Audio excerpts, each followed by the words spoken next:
जगभरात काम करणारे कर्मचारी रविवारच्या हक्काच्या सुट्टीची अगदी आतुरतेने वाट पाहत असतात. रोजच्या दगदगीच्या कामातनं मिळणारा रविवारचा हक्काचा ब्रेक सगळ्यांनाच प्राणप्रिय असतो. पण याच रविवारच्या सुट्टीबाबत L&T या नामवंत कंपनीचे चेअरमन SN सुब्रमण्यम यांनी चर्चांना तोंड फोडलं. सुब्रमण्यम यांनी एका चर्चासत्राला संबोधित करताना असं म्हटलं की कर्मचाऱ्यांनी यशस्वी होण्यासाठी आठवड्यातले 7ही दिवस काम करावं आणि रविवार सुद्धा त्याला अपवाद नसावा. रविवारी किती वेळ तुम्ही बायकोला टक लावून बघाल, त्यापेक्षा कंपनीत आणि काम करा. आपला देश आधीच जगभरात लॉंग वर्किंग आवर्स असलेला देश आहे.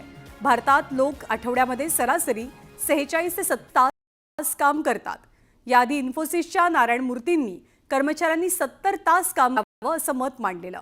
त्यांच्या वक्तव्यावर मोठी टीका झाली आणि आता सुब्रमण्यम जोड उठतेय.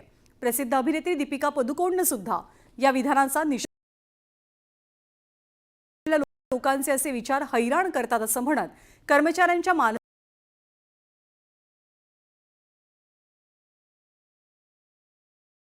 संदर्भातली जगभरातली आकडेवारी खूपच इंटरेस्टिंग आहे. आपल्या देशामध्ये आठवड्याचे कामाचे तास साधारणतः 46 ते 47. भूतानमध्ये लोक आठवड्याला 44 ते 55 तास काम करतात. मध्ये हे प्रमाण साधारणतः 50 ते 51 तासांचे आहे. कांगो या देशात आठवड्याचे कामाचे तास आहेत 48 ते 1. कतारमध्ये लोक आठवड्याला 48 तास काम करतात. तर पाकिस्तानात 46 ते 47 तास. चीनमध्ये सर्वसाधारणपणे आठवड्याचे कामाचे तास 46 इतके आहेत. पुढची बातमी सांगलीत नाही. सांगलीमध्ये भाजपच्या हिंदू गर्जना सभेचं आयोजन केलं गेलं होतं. नितेश राणेंकडे भाजपमधील हिंदुत्ववादी चेहरा म्हणून बघितलं जातं, कारण गेल्या काही दिवसांपासून नितेश राणे आवर्जून हिंदुत्वाच्या मुद्द्यावरती टोकदारपणे भाष्य करतात. नितेश राणेंनी विरोधकांना EVMचा एक वेगळाच अर्थ स्पष्ट करून सांगितलाय. हिंदू म्हणून आपली भूमिका आणि विचार आपण स्पष्ट ठेवायला हवेत. EVMच्या नावानं विरोधक बोंबा मारतात. त्यांना EVMचा अर्थच कळला नाही. EVM म्हणजे एव्हरी वोट अगेन्स्ट मुल्ला असं वक्तव्य नितेश राणेंनी सांगलीमध्ये केलंय. EVMच्या नावाने आमचे कसे विरोधक बोंबलतात. हजम होत नाही का हिंदू समाज एकत्र येऊन कसं मतदान करू शकतो. आमच्या ते एक बाहेर येतात मतदान करायला. हिंदू समाज येऊ शकत नाही. EVM वर दोष देतात.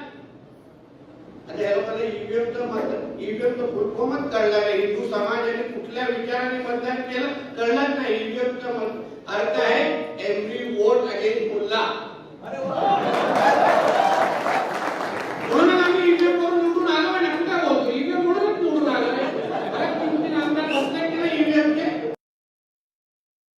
यांना जे मंत्रिपद मिळालेलं आहे ते कोणत्या आधारावर मिळालेलं आहे सगळ्यांना माहीत आहे. भारतीय जनता पार्टीने त्यांची प्रवृत्ती काय आहे, त्यांची मानसिकता काय आहे, त्यांची विचारधारा काय आहे, हे सगळं बघून त्यांना मंत्रिपद दिलेलं आहे. आता हे मिळालेलं आहे. माझी एक विनंती आहे, खूप जबाबदारीचं पद आहे. आता मंत्री म्हणजे सगळ्यांचे मंत्री आहे तुम्ही, आणि कमीत कमी आता तुमची एक घाणेरडी मानसिकता तुम्ही बाजूला ठेवून महाराष्ट्रासाठी काय चांगला करता येईल याच्या बाबतीत बोललं तर बरं होईल मला असं वाटतं.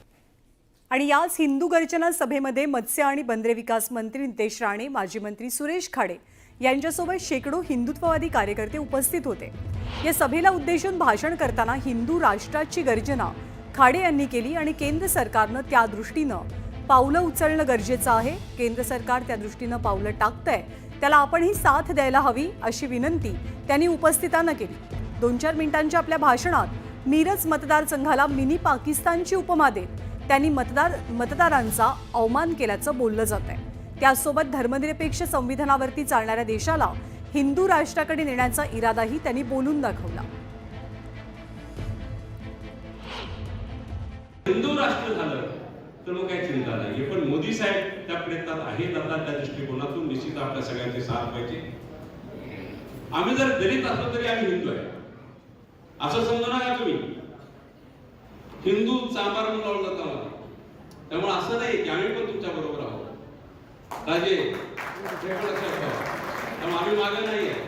आम्ही पण मिनी पाकिस्तानमध्ये लढतो. आम्ही का आणि 4 वेळा तिथून आम्ही झेंडा लावला, चौकार मारलाय. मगाशी तुम्ही हाडरी झाली म्हणणार, चुकीचं म्हणणार, पण तिथं चौकार मारलाय आम्ही निश्चितच.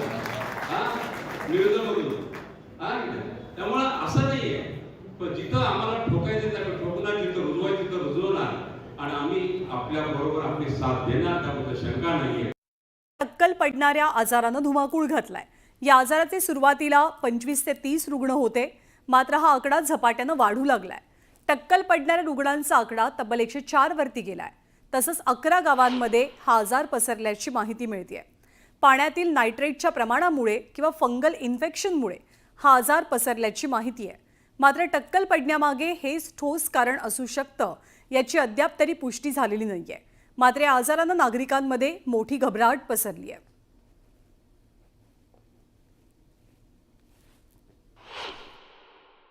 हे पहिले आमका डोकं खात जाय, डोकं खाल्ल्यावर हे केस डायरेक्ट पुरेच्या पुरे गळले. अजून काही इलाज?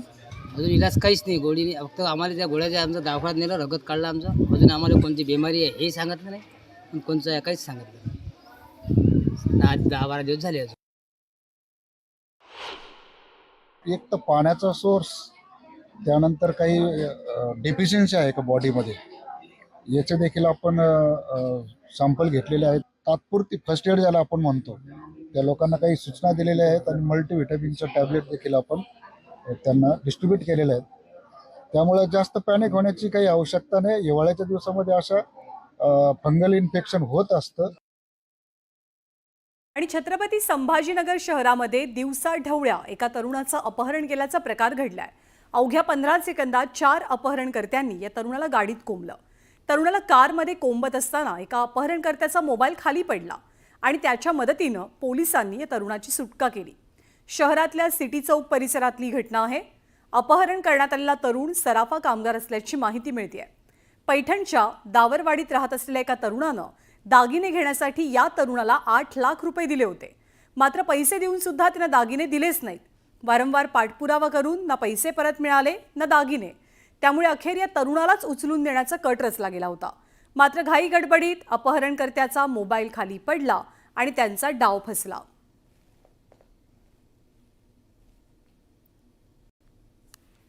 पुढची बातमी वसईतनं. वसईमध्ये 20 फूट खोल नाल्यात एक गाडी पडली होती. चालक मद्यधुंद अवस्थेत असल्यानं कारवरचं नियंत्रण सुटलं आणि ही गाडी थेट नाल्यात कोसळली. सुदैवाने या अपघातात कोणती जीवितहानी झाली नाही, पण कार चालक जबर जखमी झालाय. या अपघाताचा थरारक व्हिडिओ आता समोर आलाय. भरधाव वेगानं ही कार पुढे जाते आणि ती थेट नाल्यामध्ये जाऊन कोसळते. सुदैवानं कार चालकानं रस्त्यावरनं जाणाऱ्या नागरिकांना धडक दिली नाही.